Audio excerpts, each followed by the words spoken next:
అందరికీ నమస్కారం.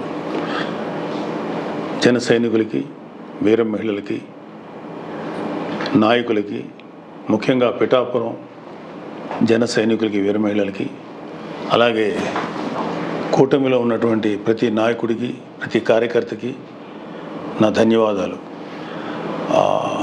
ముఖ్యంగా ఇవాళ కూటమి విజయానికి చేరువలో ఉంది. వైసీపీ పరాజయం అంచుల్లో ఉంది. సో ఎప్పుడైతే ఒక మనిషి పరాజయం అవుతాడు అని తెలియగానే ఒక రకమైన ఫ్రస్ట్రేషన్ ఉంటుంది. ఒక కైండ్ ఆఫ్ వయలెన్స్ చేయడానికి, గొడవలు చేయడానికి సన్నద్ధులు అవుతుంటారు.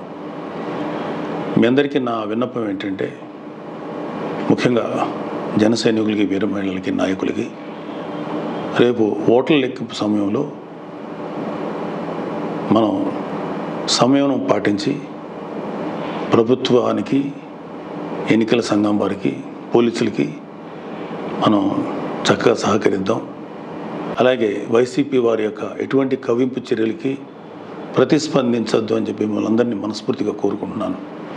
ఎందుకంటే ఏమీ లేని నాకు ఎగిరెగిరి పడుతుంది, అన్నీ నాకు అడిమడిగా ఉంటుంది అన్నట్టు మనందరం సైలెంట్గానే ఉందాం. కూటమి సభ్యులందరికీ, అలాగే జనసేన కార్యకర్తలకి, వీర మహిళలందరికీ ఒక మనవి: మనం ప్రజాస్వామ్యాన్ని గౌరవిద్దాం. ప్రజాస్వామ్యానికి వ్యతిరేకంగా మనం ఏం చేయొద్దు. పోలీసులకి, ఎన్నికల సంఘానికి సంపూర్ణంగా సహకరిద్దాం. మన డెమోక్రటిక్ స్పిరిట్ని మనం నిలబెట్టుకుందాం. ఖచ్చితంగా రేపు రాబోతున్నది మన కూటమి ప్రభుత్వమే. కాబట్టి ఓడిపోయే వాళ్ళు చేసేటువంటి కవ్వింపు చర్యలకి, వాళ్ళు చేసేటువంటి అల్లర్లకి మీరు ప్రతిస్పందించద్దు. Thank you very much. All the best.